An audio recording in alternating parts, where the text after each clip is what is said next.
बाबा विश्वनाथ की नगरी माँ गंगा के घाटों पर सुरम्य संगीत, पार्श्वनाथ जी की जन्मस्थली संत रैदास व करपात्री जी कबीर जी की कर्म भूमि, गंगा जमुनी तहजीब, हिंदू मुस्लिम एकता का संदेश देती काशी नगरी से मैं अलका रानी आप सभी के समक्ष उपस्थित हूँ एक अहम बिंदु पर अपने विचार रखने, और वह है भाषा विकास। भाषा जो अपने अंतर्मन में उत्पन्न विचारों को प्रकट करती है, कभी बोलने के तो कभी लेखनी के रूप में।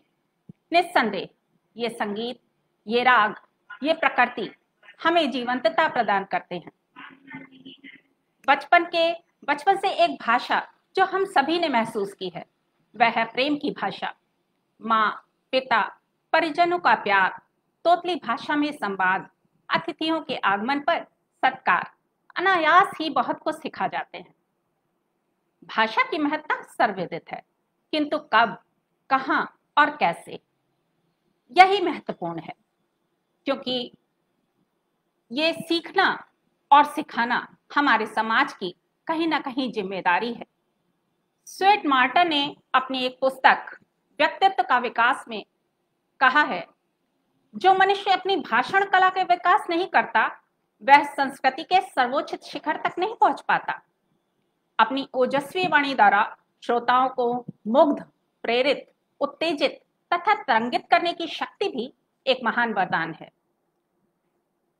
इसके अलावा उन्होंने अपनी एक दूसरी पुस्तक में कहा, उन्नति के सुनहरे उपाय, उसमें उन्होंने लिखा है, जिन लोगों के पास कोई भी नया विचार है उनके लिए यह संसार ही नए मार्ग खोल देता है। जैसे ऐसे लोगों को सब चाहते हैं, उनकी प्रतीक्षा करते हैं और उनकी प्रशंसा भी होती है। और एक और बहुत अहम बिंदु पर उन्होंने अपना एक दृष्टिकोण दिया, कहा कि अगर आपका चेहरा खिला हुआ है, आप आशावादी हैं, आपके मन में लोक सेवा और दूसरों की भलाई की भावना है, तो आप लोगों की नजरों में लोकप्रिय होकर रहेंगे। कितनी पॉजिटिविटी फैलाता है ये विचार, कितने युवाओं को प्रेरित करता है ये विचार। निस्संदेह ऐसा मोटिवेशनल लिटरेचर हमारे युवाओं के लिए एक प्रेरणा स्रोत है। भाषा पर विकास, भाषा का विकास ये तो महत्वपूर्ण है ही, लेकिन उससे ज्यादा जरूरी है कि हम किस ढंग की भाषा उन्हें सिखाएं। अक्सर मैं अपने क्लास में इस बात को कहती हूँ कि कहीं आप जाइए तो वहां के बच्चों से बात करके देखिए, जिस घर में भी आप जा रहे हैं, जिस वातावरण में आप जा रहे हैं, क्योंकि उन बच्चों की बातों से आप उस परिवार के, उस वातावरण का और उनके विचारों का आप अनुमान लगा सकते हैं। आप चाहें, बच्चा तो एक कोरी स्लेट की भांति है, आप चाहें उस पे उसको सिखाइए गालियां, चाहे आप उसको सिखाइए व्यंग, चाहे आप उसको सिखाइए मारपीट, ये आपके ऊपर है। और दूसरी तरफ चाहे आप उसको सिखाइए संगीत, आप उसको दीजिए एक स्वच्छंद वातावरण जिसमें वो कुछ सृजन कर सके, कुछ लिख सके, कुछ अपनी लेखनी से ऐसे चीजों को उकेर सके जिससे कि आप वो खुद में अपने आप वो अपना व्यक्तित्व का विकास कर पाए और साथ ही साथ वो समाज के लिए एक अच्छा व्यक्ति साबित हो। निर्भर यही करता है कि हमारे भाव कैसे हैं, हमारे विचार कैसे हैं। अक्सर हम देखते हैं ऐसा कि जो साहित्य है वही समाज का दर्पण है, ऐसा कहा जाता है। तो जैसा हम अपने बच्चों को सिखाना चाहते हैं, जैसा हम उनको बनाना चाहते हैं, उनको हम उसी तरीके का लिटरेचर, उसी तरीके के खिलौने, उसी तरीके की सुविधाएं उपलब्ध कराना चाहते हैं। एक पुस्तक और मैं यहाँ पर कोट करना चाहूंगी, जीने की कला। ये पुस्तक स्वामी जगदात्मानंद जी की है और इसमें एक बहुत अच्छा वर्णन किया हुआ है कि भारतीय काव्य में आश्रमों के वर्णन में हम पढ़ते हैं कि वहां बाघ और हिरण एक साथ निर्भय और स्वच्छंद भाव से विचरण किया करते थे। सोचिए, इस लाइन को अगर हम लोग सही ढंग से इस पर विचार करें तो कितना सुंदर वर्णन प्रकृति का, और उस सुंदरता के साथ कहीं ना कहीं एक कल्पनात्मक शक्ति का विकास बच्चों में, और साथ ही साथ मानवीय मूल्यों पर भी ध्यान केंद्रित करना। निस्संदेह ये ऐसी पुस्तकें यदि हमारे युवा पीढ़ी के साथ साथ हमारे बच्चों को अगर शुरुआत से ही मिले और ऐसे भाव, ऐसे विचार, ऐसे मूल्यों का हम सृजन कर पाए तो ना सुसाइड करने की जरूरत पड़े और ना ही हमारे समाज के लिए ऐसे हानिकारक या घातक लोग पैदा हों। विचार और भाव यही महत्वपूर्ण है। और एक बहुत महत्वपूर्ण बात है और वो है कि मौलिक सूझबूझ, मौलिक शैली, मौलिक सामग्री, ये सब एक सफल प्राणी के अंदर होना चाहिए। मौलिकता में ही बल है, क्योंकि आप जो अपना कहते हैं ना, वही ज्यादा अच्छा होता है। दूसरों के विचारों से, दूसरों की आइडियोलॉजी से जब आप प्रेरित होते हैं तो आप कुछ नया नहीं कर पाते। मुझे लगता है कि हमें अपने थिंकर्स को पढ़ने की आवश्यकता है, हमें अपने समाज सुधारकों को पढ़ने की आवश्यकता है। इसीलिए हमारे टीचर एजुकेशन की फील्ड में जो भी लोग हैं, क्योंकि यहाँ पर मुझे ऐसा बताया गया है कि हमारे पास स्टूडेंट्स और साथ ही साथ टीचर ट्रेनर, टीचर एजुकेशन से रिलेटेड एरिया के लोग हैं, तो अगर हम ऐसे भाव उत्पन्न करें जिससे कि वो ऐसे सफल शिक्षक बन पाए जो कि बच्चों में इस तरीके की भावनाओं का विकास कर पाए, जिससे भाषा का विकास भी हो, साथ ही साथ हम अच्छे मूल्यों की तरफ और अच्छे व्यक्तित्व का निर्माण कर पाए। प्रकृति की गोद में लेखक या कवि के हृदय में भांति भांति की कल्पनाएं उठती हैं और भाषा इन कल्पनाओं को लिखित रूप देती है। कभी कालिदास की मेघदूत, कभी प्रसाद की कामायनी आंसू या लहर, तो कहीं निराला की बेला और महादेवी वर्मा की दीप शिखा। भाषा ही पाठकों को अनुभूति के उस चरम तक पहुंचाती है जहां पढ़ने वाला लेखक या लेखिका की रचना में डूबा हुआ पाया जाता है। रसानुभूति की पराकाष्ठा उसके अंतर्मन के भावों को परिमार्जित करती है और उदय होता है विचारों का।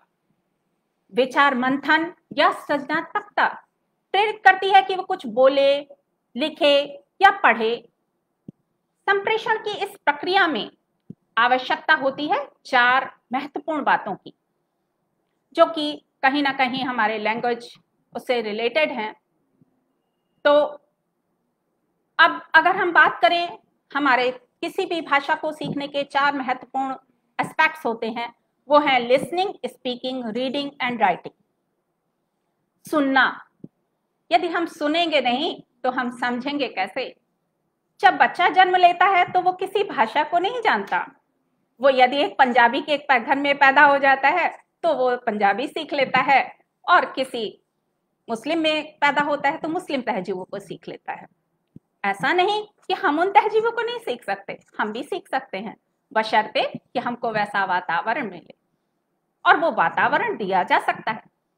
नई शिक्षा नीति में जैसे हम सभी लोग देख रहे हैं कि बहुविषयक की संकल्पना की गई है, और ये जरूरी भी है कि आप जो अलग अलग भाषाएं हैं उनको जानें और समझें, क्योंकि तभी आप दूसरी भाषाओं में लिखे रचनाओं का मर्म समझ सकते हैं, आप उनकी अच्छी बातों को ग्रहण कर सकते हैं। कुरान की आयतें भी उतनी ही महत्वपूर्ण हैं जितने हमारे धर्म ग्रंथों के वेद, ऋचाएं या हमारे और रिलीजियस ऐसे मटेरियल्स।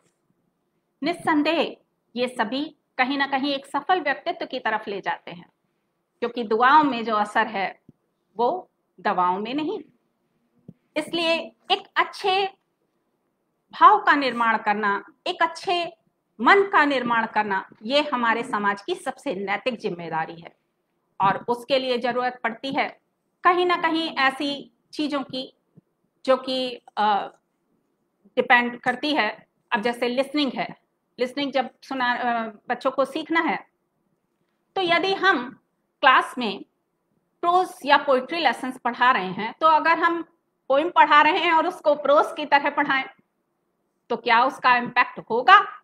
क्या वो रसानुभूति कर पाएंगे? क्या कहीं ऐसे भाव उनके अंदर डेवलप हो पाएंगे? क्या वो उस रिदम को समझ पाएंगे?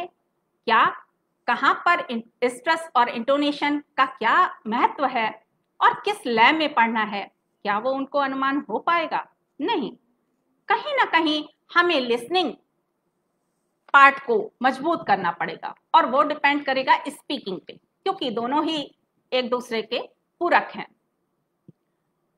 जब भी सामने वाला व्यक्ति बोलता है तो ये हमेशा ध्यान देके बात करने की जरूरत है या समझने की आवश्यकता है कि वो बोल क्या रहा है, किस संदर्भ में बात कर रहा है।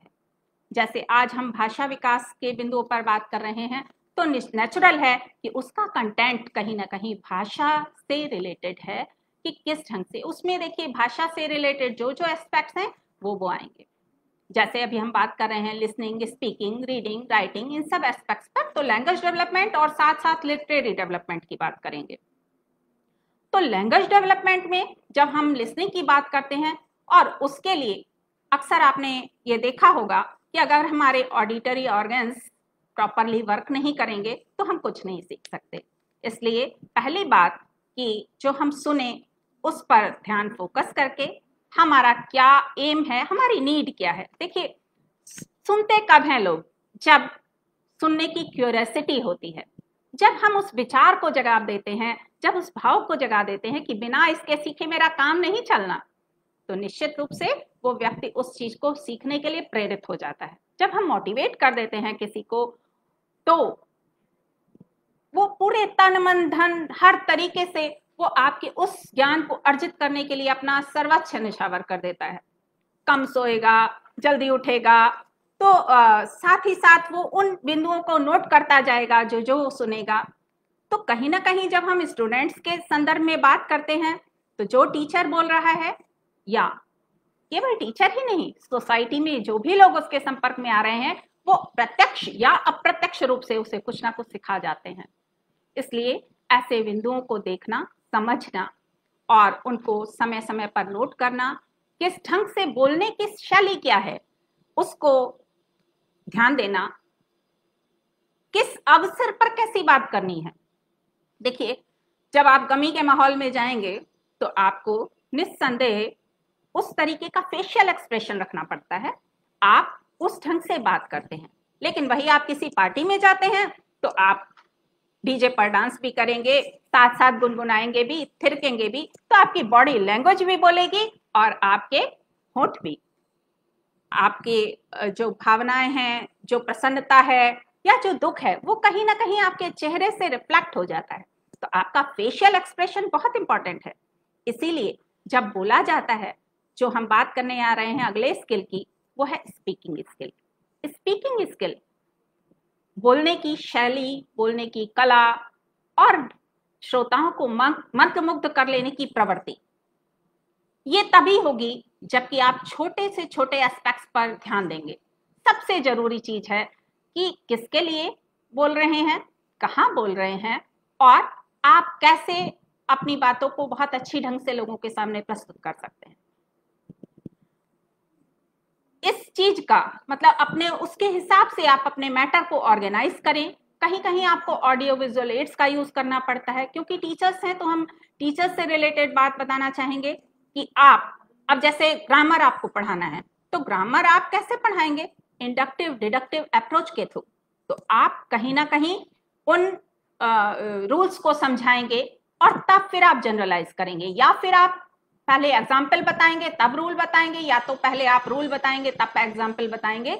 इस ढंग से आप ग्रामर को आगे बढ़ाते हैं। साथ ही साथ आप एक स्ट्रक्चर बताते हैं, सेंटेंस स्ट्रक्चर, और उसमें आप ये बताते हैं कि सेंटेंसेस अलग अलग तरीके के हैं, तो इंट्रोगेटिव में किस तरीके का स्ट्रक्चर रहेगा या दूसरे सेंटेंसेस में कैसे रहेगा, उसकी क्या विशेषता है, आप कैसे पहचानेंगे। तो आइडेंटिफिकेशन करना ये भी एक महत्वपूर्ण बात होती है।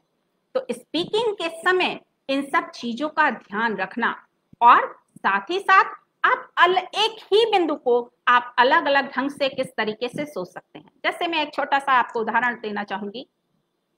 आप कोई भी सेमिनार का टॉपिक रखते हैं या वर्कशॉप का टॉपिक रखते हैं, तो कहीं ना कहीं आप उस पर्टिकुलर एक टॉपिक को आप दार्शनिकों की भी दृष्टि से देखते हैं। जैसे सपोज हमने भाषा की बात की, तो हमने कहीं ना कहीं जो अपने थिंकर्स हैं उनको देखा या हमारे साहित्य को देखा। साथ ही साथ हमने दूसरे एस्पेक्ट्स को भी देखा, उसको सोशियोलॉजिकल एस्पेक्ट से भी जोड़ेंगे हम, कहीं ना कहीं हमने उसको साइकोलॉजिकल एस्पेक्ट से जोड़ा। ऐसे ही डिफरेंट एंगल से जब हम किसी विषय को देखते हैं तो हम उस पर बहुत अच्छा बोल ले जाते हैं।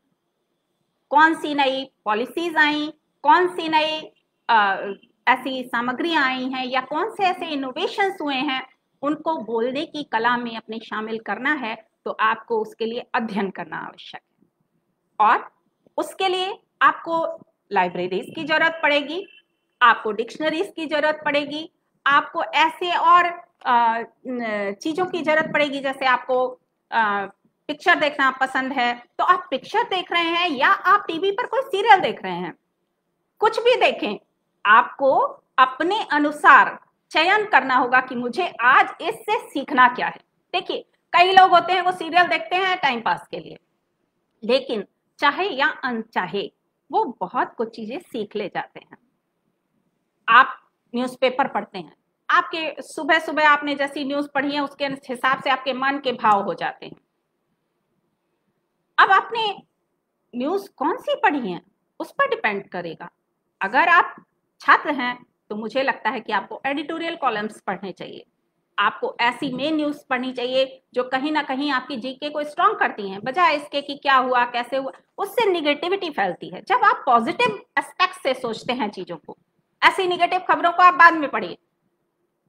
जब आप पॉजिटिव खबरों को पढ़ेंगे, जब आप पॉजिटिविटी की तरफ जाएंगे, जब आप अपने खाली समय को ग्रुप डिस्कशंस में लगाएंगे, जब आप कुछ गाने सुने, जब आपको रिलैक्स करने का मूड हो, आप ऐसी एक्टिविटीज करें, आप ऐसे स्पोर्ट्स खेलें, तो कहीं ना कहीं वो चाहे अनचाहे, देखिए एक बहुत बड़ी चीज होती है और वो है हर सब्जेक्ट की अलग टर्मिनोलॉजीज होती हैं, उन टर्मिनोलॉजीज को समझना। एक और बहुत महत्वपूर्ण बात है कि आप जब कहीं बोलने खड़े होते हैं तो जरूरी ये नहीं होता कि आप हिंदी में बोल रहे हैं, इंग्लिश में बोल रहे हैं या किस भाषा का प्रयोग कर रहे हैं। जरूरी ये होता है कि आप जिस बात को कहने आए हैं, आप वो उस बात को कितने प्रभावशाली ढंग से कह जाते हैं।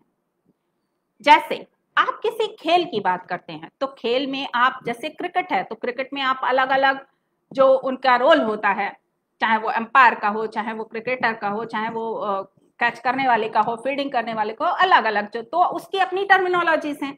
ऐसे ही साइंस की अपनी टर्मिनोलॉजीज हैं या दूसरे और ज्योग्राफीज की अलग टर्मिनोलॉजीज हैं। अगर आप उनको नहीं जानेंगे, सपोज बहुत हिंदी में हम कहें बाष्पोत्सर्जन हमने पढ़ा और हमने एक सिंपल टर्म यूज की इवेपोरेशन, कहीं कहीं पर जब हम रूरल एरियाज में भी अगर हम ऐसी टर्म्स को इंग्लिश में प्रयोग करते हैं पढ़ाने के दौरान, तो भाषा विकास तो हमने किया और हमने उनको एक वाइडर एस्पेक्ट्स भी दिया कि वो इंग्लिश वर्ड्स को भी समझ सकें। कभी कहीं वो दूसरे इलाकों में जाएं तो उनको ये ना कहा जाए कि तुम यूपी वाले हो, तुम बिहार वाले हो, तुम यहाँ वाले हो, तुम वहां वाले हो। एक देश और उसमें एक नागरिकता, और वो हम सब की है, इंडियन। प्रथम यही है हमारे लिए कि हम भारतीय हैं और भारतीयों की छाप इसी से पता चलनी चाहिए कि हम एक हैं।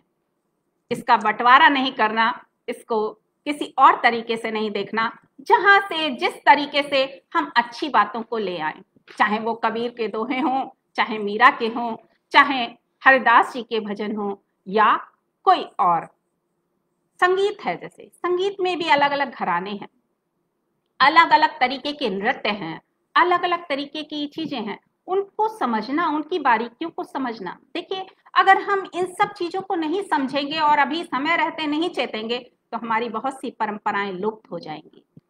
इसीलिए शायद अब इस तरीके के कुछ सीरियल्स भी बनने लगे हैं और कुछ अच्छी फिल्म्स भी, जो कहीं ना कहीं प्रेरित कर रही हैं। अभी हमने एक नेटफ्लिक्स पर एक वेब सीरीज थी, बंदिश बैंडिट, है ना, क्लासिकल म्यूजिक से रिलेटेड थी और मुझे बहुत अच्छा लगा कि उसमें क्लासिकल म्यूजिक को प्रमोट करने की बात कही गई या दिखाई गई। ऐसे सीरियल्स, ऐसे भाव बच्चों के अंदर प्रेरित करना। देखिए, ये तो हम और आप सभी जानते हैं कि खाली हाथ आए हैं और खाली हाथ जाना है। केवल प्यार के दो मीठे बोल अगर आप बोलें तो मुझे लगता है कि हम सभी को अपना बना सकते हैं और अपने छात्रों में पॉजिटिविटी ला सकते हैं। तो इस विचार से, इन उद्देश्य से हम अच्छे भाव और अच्छे कर्म से अगर काम करते हैं तो निस्संदेह वो सफल होता है। अब हम अगले एस्पेक्ट्स पर आते हैं, रीडिंग एस्पेक्ट्स पर। जब हम अच्छी पुस्तकों को पढ़ते हैं। देखिए होता क्या है, पुस्तकों को पढ़ने से या साहित्य को पढ़ने से हमारी कल्पना शक्ति बढ़ती है, क्रिएटिविटी बढ़ती है, हमारे माइंड का विकास होता है और सबसे बड़ी बात कि हम अपनी अच्छी छवि बना पाते हैं, हमारे विचार परिमार्जित होते हैं। जब हम दूसरों को पढ़ते हैं ना तो हम उनकी आइडियोलॉजी को समझते हैं। इसका तात्पर्य ये नहीं कि अपनी आइडियोलॉजी आपको चेंज कर लेना है, आप जैसे हैं वैसे अच्छे हैं। आप एक अनुपम कृति हैं ईश्वर की बनाई हुई, उस चीज को समझने की आवश्यकता है कहीं ना कहीं। और जैसे आप हैं उसी ढंग से स्वयं को स्वीकार करना। ऐसा नहीं है कि सब अच्छे हैं और हम सबसे खराब हैं या हम सबसे अच्छे हैं। ये ईगो की भाव भी नहीं आनी है और बहुत अपने को हीन भावना से भी नहीं देखना है। इसलिए कहीं ना कहीं वो प्रेरणा आपको मिलेगी पुस्तकों से। बहुत सारे ऐसे लोग हैं जो प्रारंभ में सफल नहीं थे, लेकिन उन्होंने मेहनत की और वो आगे बढ़े, उनका आज भी नाम है। मुझे लगता है जो लोग साधारण रहते हैं उनका नाम शायद आज भी ज्यादा अच्छे आदर के साथ लिया जाता है। अपनी एक अलग छवि बनाने का प्रयास करनी चाहिए, अपनी आइडियोलॉजीज को रखना चाहिए। बहुत सारी चीजें आपने देखा होगा कि आप मृदु भाषा में बात करते हैं और बहुत अच्छे अच्छे होते हैं, लेकिन एक उसको मत भूलिएगा, उसमें कहा विनय न मानद जलधि जड़ गए 3 दिन बीत, बोले राम सकोप तब भय भिन्न होए न प्रीत। तो कहीं कहीं अगर आपको लगे कि आपको ऊंची आवाज में भी बात करनी है, अपने अधिकारों को मांगना है और अपनी को पढ़ने के लिए समय लेना है और उस हेतु आपको प्रयास करना है, तो कहीं ना कहीं आपको अपने परिवारों में, आपको अपने स्कूल्स में आपको आवाज उठानी पड़ेगी। आपको समझना पड़ेगा कि आपका उद्देश्य क्या है, आपके जीवन का क्या उद्देश्य है। आपका जीवन का उद्देश्य यह नहीं कि आप किसी की हाँ में हाँ मिलाते रहें, बल्कि अपने स्वयं के एक व्यक्तित्व का निर्माण करें। देखिए हमने एक बात कही थी बॉडी लैंग्वेज की, और हम अक्सर अपने छात्रों से कहते हैं पहले सीधे खड़े होना सीखो।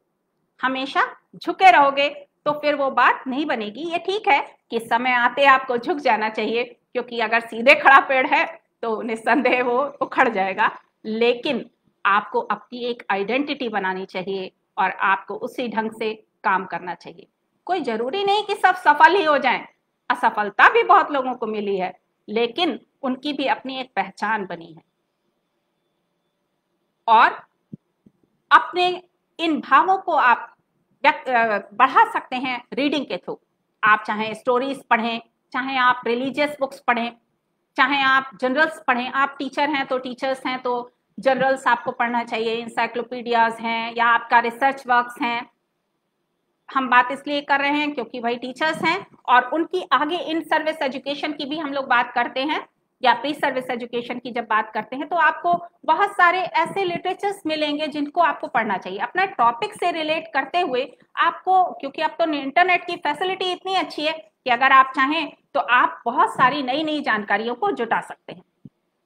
तो समय समय पर आपको ऐसे रिसर्च वर्क्स को देखना चाहिए, ऐसे आपको कुछ आर्टिकल्स पढ़ने चाहिए या कुछ जो आपके पास व्हाट्सएप मैसेज भी इवन आते हैं, कभी कभी वो भी बड़े अच्छे ज्ञान भरी बातें कह जाते हैं। इवन याद करने के छोटे छोटे तरीके भी बता जाते हैं। कितनी स्टेट्स का एक दोहे में उन्होंने कह दिया कि पूरा आप अगर उसको याद कर लीजिए तो आपको याद हो जाए। तो ऐसे बहुत सारे मैसेजेस हम लोगों के पास आते रहते हैं। निस्संदेह वो क्रिएटिविटी का एक नमूना है। उनको पढ़ना, उनको समझना और अपने को भी उस ढंग से आपको तैयार करना। देखिए आपको जब दूसरों से क्लोज मिलते हैं कि आप कैसे उन कामों को कर सकते हैं, कैसे याद रख सकते हैं, तो मुझे लगता है कि आप अपने अंदर वो एबिलिटी डेवलप भी कर सकते हैं।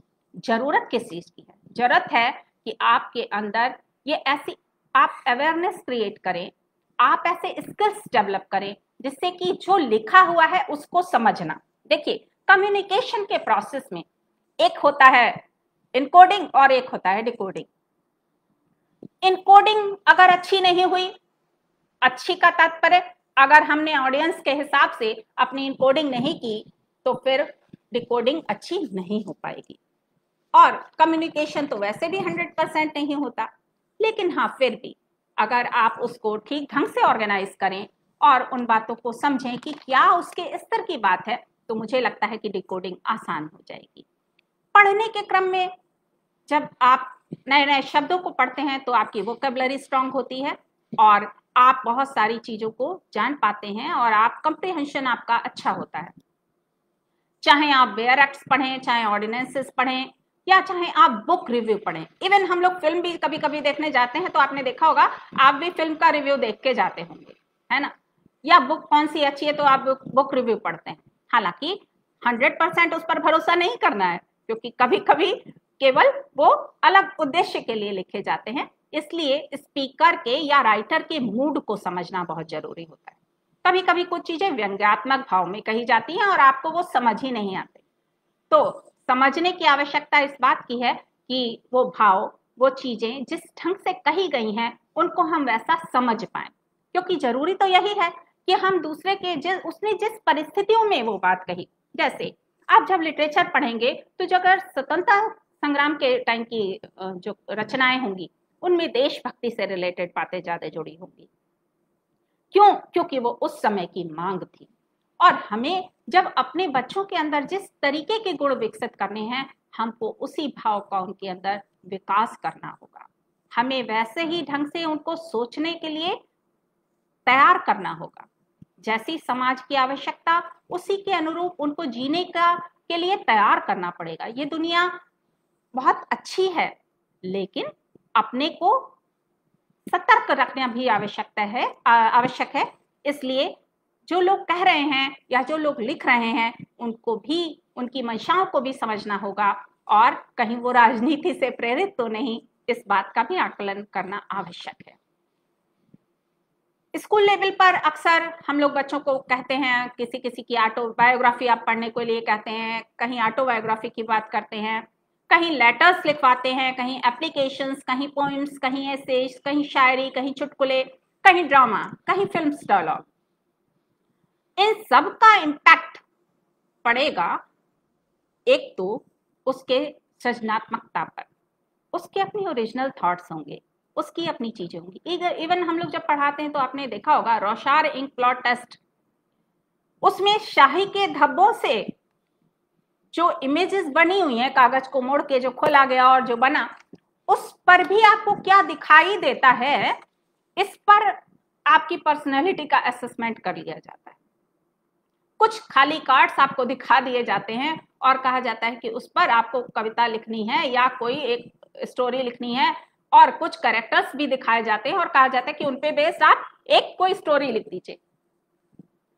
देखिए उनका उद्देश्य क्या होता है। उद्देश्य है कि आपके अंदर के राइटर को प्रमोट करना, और साथ ही साथ आप नहीं जानते लेकिन कहीं ना कहीं वो अपनी कहानी लिख रहा होता है, उसमें वो खुद भी एक कहानी का वो पात्र होता है। इसलिए रीडिंग को समझना, राइटिंग को समझना और स्पीकिंग को, ये चारों ही एस्पेक्ट्स, जो लिसनिंग, स्पीकिंग, रीडिंग, राइटिंग, ये चारों ही महत्वपूर्ण है। कोई भी कम नहीं है जिससे हम कहें कि नहीं इसकी आवश्यकता नहीं है। राइटिंग एस्पेक्ट से हम लोग बात करें तो आप बुक्स पढ़ते हैं, कॉमिक्स पढ़ते हैं, कार्टून्स होते हैं, कुछ ऐसे भी चीजें होती हैं जो कि केवल आपने को दिखा दिए जाते हैं, सिंबॉलिक चीजें होती हैं और आपको उनको इंटरप्रेट करना होता है ना? तो आप उन चीजों का किस ढंग से आशय समझ पाते हैं। आपने कहीं पेपर, आप टीचर हैं तो पेपर पब्लिकेशन के लिए भेजा है, तो आपने रेफरेंसेस प्रॉपरली लिखे हैं कि नहीं लिखे हैं। अब एक और नई चीज आ गई है, वो है प्लेगरिज्म, और उसको चेक करना बहुत आवश्यक है, क्योंकि आप दूसरे के आइडियाज को आपको वो कॉपी नहीं कर सकते। आपकी विचारों में ओरिजिनलिटी लानी है, इसलिए लिखने के लिए आपको स्वयं सोचना होगा कि आप किस ढंग से, बातें तो वही होती हैं, केवल उनको कहने के तरीके भिन्न भिन्न होते हैं, उनको ऑर्गेनाइज करने का तरीका अलग अलग होता है, वो तरीका आपको सीखने की आवश्यकता है।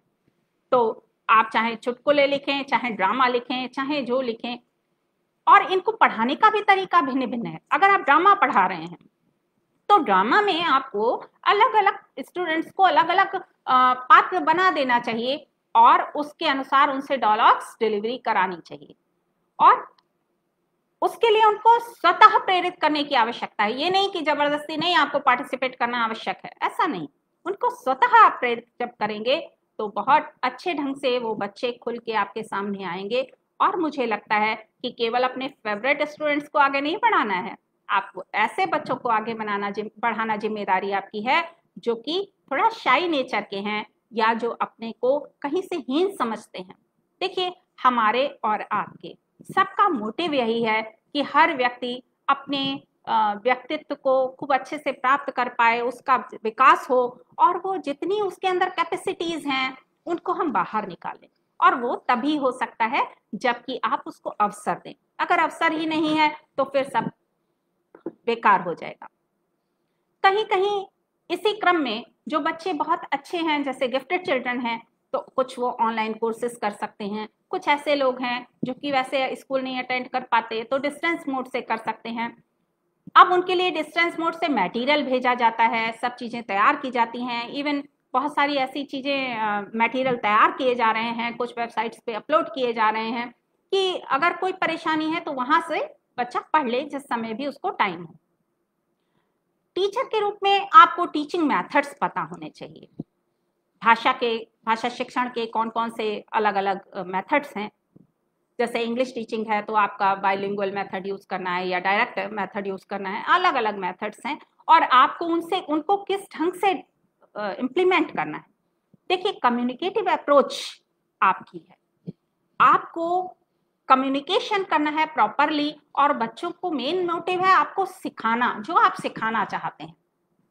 कभी कभी बहुत चीजों में बंध के रह जाते हैं, बंधना नहीं है, आपको ओरिजिनल थॉट्स अपने क्रिएट करने हैं कि हमारे में बच्चों में लर्निंग किस तरीके से ज्यादा अच्छे से हो पाएगी। टीचिंग स्किल्स इसके लिए बहुत अनिवार्य हैं सीखने। जब उन पर कमांड हो जाता है ना तो आप अनायास ही, आपको पता नहीं होता और उन स्किल्स का यूज करते हुए आप अपने बच्चों को बहुत सारी बातें सिखा ले जाते हैं। साथ ही साथ वैल्यू एजुकेशन या इन्वायरमेंटल एस्पेक्ट से हम बात करें तो आप इन सभी को अपने राइटिंग के थ्रू और रीडिंग के थ्रू ये सारी चीज़ें आप उपलब्ध करा सकते हैं बच्चों को। नए वर्ड्स को कैसे याद करना है, जैसे हमने आपको एक उदाहरण दिया, हम लोग शुरुआत के कुछ वर्ड्स चुन लेते हैं और उनसे अक्षर बना लेते हैं और कुछ सेंटेंसेस फ्रेम कर लेते हैं जिससे याद रहे कि उस पर्टिकुलर थ्योरी में क्या है ना। तो अलग अलग ऐसे आप कुछ कर सकते हैं। ग्रामेटिकल रूल्स को याद करना, पहले तो हम लोगों के यहाँ व्याकरण की एक अलग किताब हुआ करती थी, लेकिन अब ऐसा नहीं है, अब साथ साथ बताना है। तो अब टीचर की जिम्मेदारी इतनी बढ़ गई कि वो जब भी कोई चीज पढ़ाए तो वो बताए कि यहाँ पर ये वर्ड आया है, इसकी ये, जैसे मेथड्स लैंग्वेज में हम लोग क्या करते हैं, जब वर्ड एक्सपोजिशन करते हैं तो उस वर्ड को हम एक्सप्लेन करने के लिए हम उनको कहते हैं कि एंटोनिम इसका ये होता है या सिनोनिम ये होता है, या उसको हम कैसे किस तरीके से यूज कर सकते हैं, अलग अलग उसका वो कैसा है। कभी कभी एक ही शब्द होता है लेकिन वो अलग अलग तरीके से अलग अलग भाव से उसका अर्थ हो जाता है, तो कहीं अर्थ का अनर्थ ना हो जाए, ये भी चीज बताने की आवश्यकता है। तो साथ ही साथ जब आप ऐसी वोकेबलरी डेवलप करते जाएंगे बच्चों में तो उनपे कहीं कोई परेशानी नहीं होगी इस तरीके की। और वो भी कुछ अगर आप रोज नए कुछ शब्द बच्चों से कहें, कभी कभी हमने इस तरीके का प्रयोग किया जब अपने बच्चों को पढ़ाने की बात आई तो हमने कुछ वर्ड्स देते थे रोज और उनसे कहते थे कि आप इस पे केवल 5 ही लाइन की जितने वर्ड्स दिए कि उन वर्ड्स को यूज करते हुए आप कुछ सेंटेंसेस फ्रेम करो। शुरू में उसे सेंटेंसेस फ्रेम कराए, फिर उसको कहते थे कि आप उसको इंग्लिश में ट्रांसलेट करो, इंग्लिश में ट्रांसलेट करते थे। फिर धीरे धीरे पैराग्राफ्स में वो चेंज होता गया। धीरे धीरे उन नए शब्दों को इस्तेमाल करते करते एक तो वोकेबलरी स्ट्रांग हो गई, दूसरी बात आज के बच्चों का जो है, अगर इंग्लिश मीडियम स्कूल में पढ़ लिए तो इंग्लिश के ही हो गए और हिंदी वाले पढ़ गए तो हिंदी के। तो कहीं ना कहीं आपको, क्योंकि हर उससे एस्पेक्ट से सोचने की जरूरत है, तो आपको हिंदी, इंग्लिश या जो भी रीजनल लैंग्वेजेस हैं, आपको उन सभी को समाहित करने की आवश्यकता है। कभी कभी आप पढ़ाते समय बच्चों को उनकी मदर टंग या उनकी रीजनल लैंग्वेज से रिलेट करते हुए इन शब्दों को बता देते हैं कि किस ढंग से उन शब्दों का प्रयोग आपके यहाँ होता आया है, तो उनके लिए वो नई चीज नहीं होती और आप उन चीजों को समझ लेते हैं अच्छे तरीके से। साथ ही साथ प्रैक्टिस करवानी है प्रोनाउंसिएशन की। शब्द तो बहुत अच्छे हैं, क्लिष्ट भी हैं, अब उनको बोलने का तरीका, तो अलग अलग कोई जो शब्द होता है, जो अक्षर होता है, उसको बोलने के अलग अलग तरीके होते हैं। और आपको फोनेटिक ट्रांसक्रिप्शन के बारे में जानकारी होनी चाहिए। फोनेटिक्स के बारे में अगर ज्ञान होगा तो आप उन चीजों को समझ सकेंगे कि कहाँ कहाँ किन वर्ड्स का, किन किन अक्षरों का कैसे यूज करना है। जैसे बाइलेबियल है तो उसमें आपको दोनों होठों का इस्तेमाल करना होता है। जैसे पा वर्ड के जब हम यूज करते हैं तो उसमें दोनों होठों का यूज होता है ना।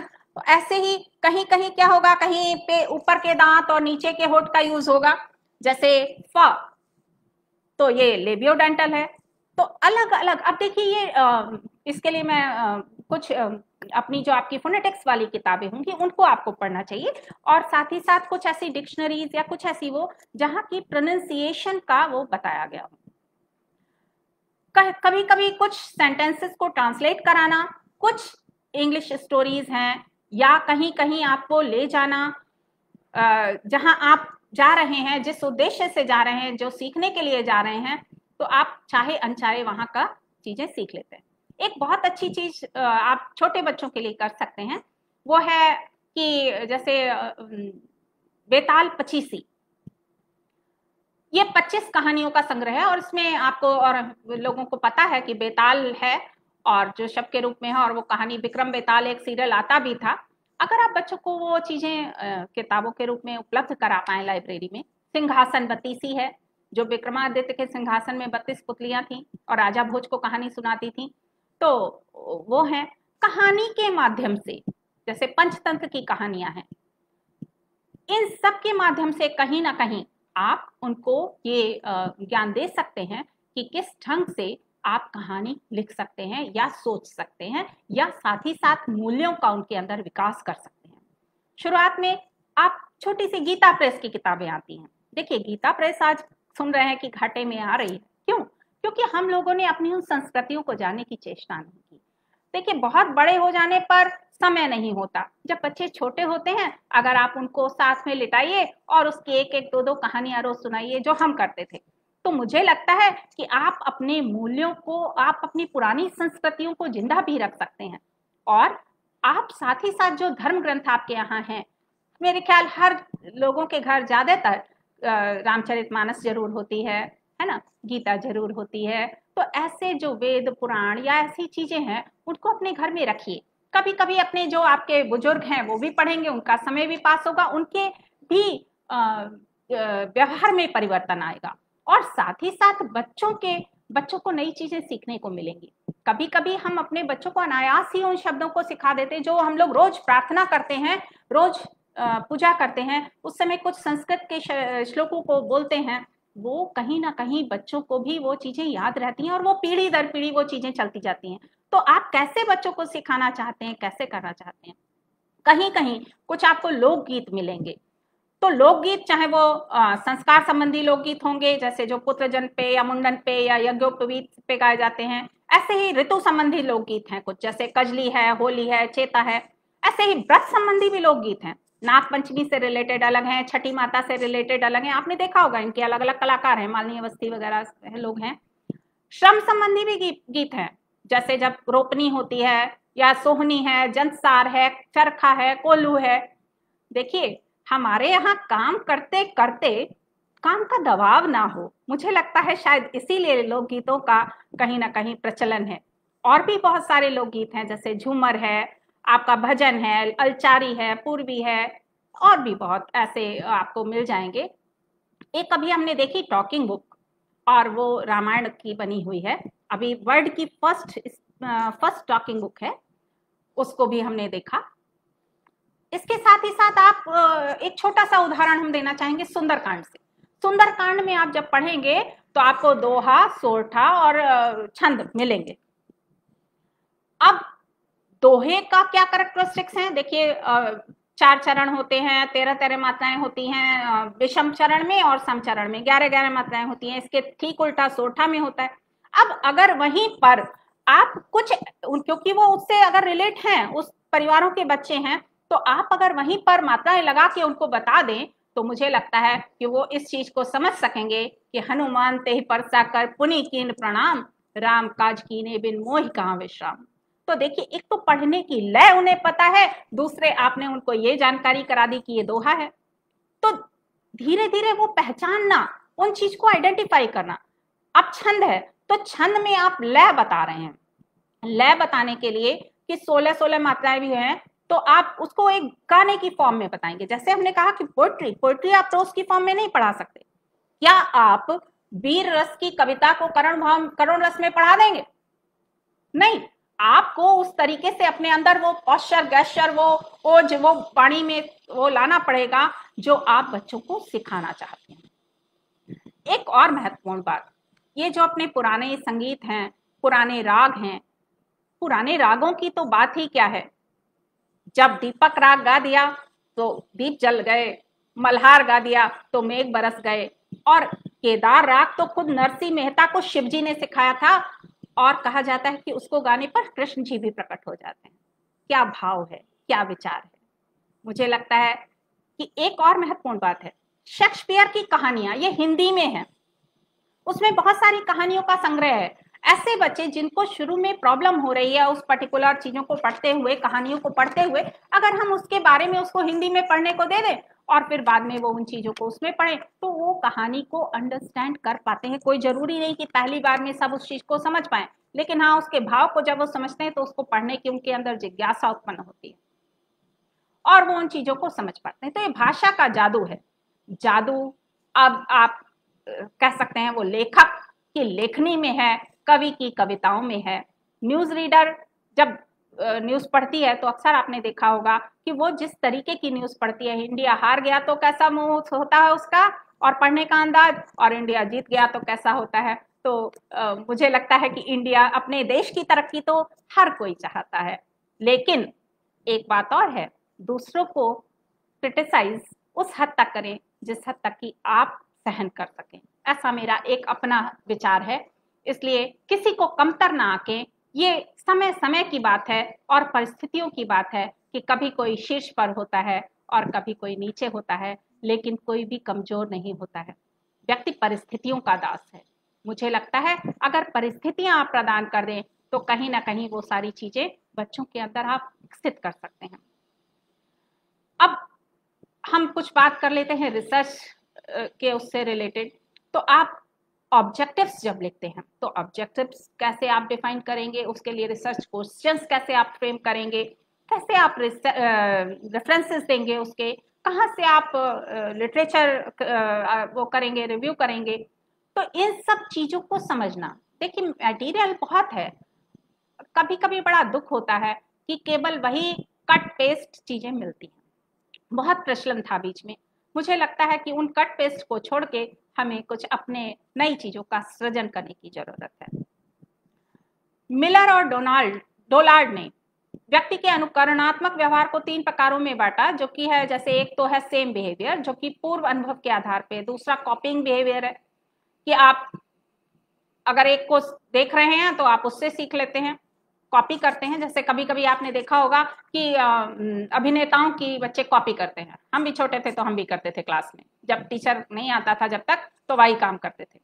क्या मजा आता था, कोई बोर नहीं होता था और हम लोग कुछ ना कुछ डायलॉग्स डिलीवरी करते थे। उन पुरानी चीजों को, पुराने बातों को कहीं ना कहीं आत्मसात करने की जरूरत है और उनकी अच्छी फीलिंग्स को अनुभव करने की जरूरत है। इसके अलावा मिलर डोनाल्ड ने एक और बताया, मैच डिपेंडेंट बिहेवियर है। जैसे रेनफोर्समेंट द्वारा ये व्यवहार होता है। जैसे मेहमान अगर प्रशंसा कर दे तो आप देखिए, अगर एक पोइम सुनाई और मेहमान ने तारीफ कर दी तो आप जब कोई आएगा तो उसे सुनाएंगे। अब होता क्या है, हम लोग ये भूल जाते हैं कि हम भी कभी बच्चे थे। आजकल आप किसी के घर पहली बात तो आना जाना बहुत कम हो गया है। सोशलाइजेशन कैसा हो रहा है ये आप समझ रहे हैं, हम और आप सब समझ रहे हैं। कमी यहीं हो गई क्योंकि हम लोग अपने तक सीमित हो गए, यहीं से क्राइम बढ़ गए और यहीं से प्रॉब्लम शुरू हो गई। अगर हमने अपने बच्चों को वही वातावरण दिया होता, वही दादी का प्यार, वही नानी का प्यार, वही परिवार का एक समर्थन, सपोर्ट, तो मुझे लगता है कि आज हमारे बच्चे या आज हमारे देश के बच्चे बहुत ऊंचाई पर होते। लेकिन निराश होने की बात नहीं है, कभी कभी परिस्थितियां व्यक्ति को उतनी ही सुदृढ़ भी बनाती हैं। इसलिए उन चीजों को देने की जरूरत है या उनके अंदर वो पॉजिटिविटी भरने की जरूरत है जिससे कि वो उन चीजों को प्राप्त करने के लिए तत्पर हो जाएं और एक जुनून इस हद तक हो जाए कि वो उस जुनून को प्राप्त करने के लिए प्रेरित हो जाएं। आसुवेल ने भी अलग अलग कुछ सीखने के प्रकारों का वर्णन किया है, जैसे रोट लर्निंग है, मीनिंगफुल लर्निंग है। अब जरूरत किस चीज की है कि आप रट के करें या उन चीजों को अंडरस्टैंडिंग उससे समझें, ये समझने की बात है। कुछ नई शिक्षा नीति में बहुत सारी अच्छी बातें आ रही हैं जो अभी आई है 2020 वाली, उसमें digital infrastructure of for knowledge sharing, Diksha पर बुनियादी साक्षरता और संख्या ज्ञान पर उच्चतर गुणवत्ता वाले संसाधनों का एक राष्ट्रीय भंडार उपलब्ध कराया जाएगा।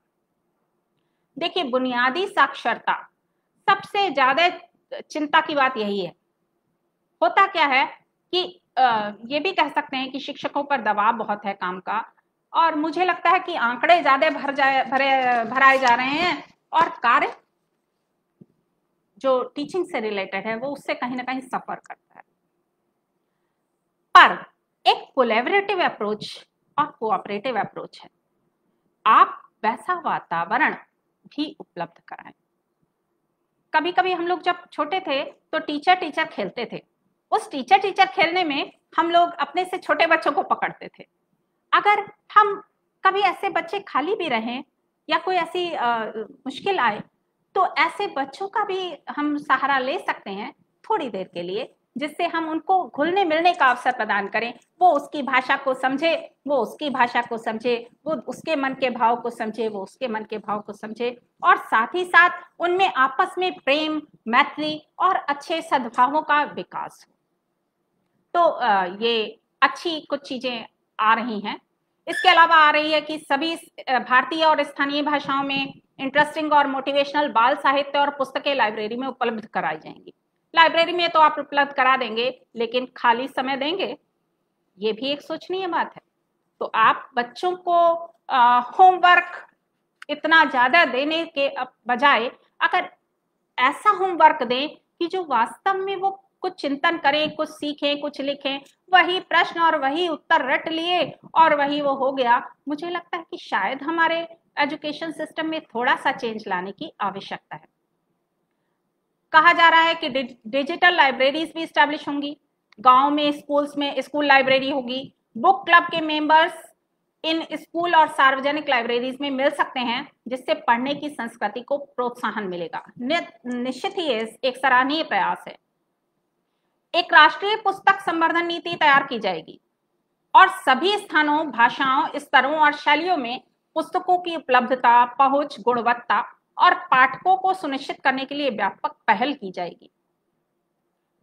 रिकमेंडेशंस तो बहुत अच्छी हैं, अगर लागू हो जाएं और वैसी चीजें वास्तव में उनका कुछ यूटिलाइजेशन हो, तो मुझे लगता है कि लाइब्रेरीज में इन सब पुस्तकों को खरीदना या रखना सार्थक होगा।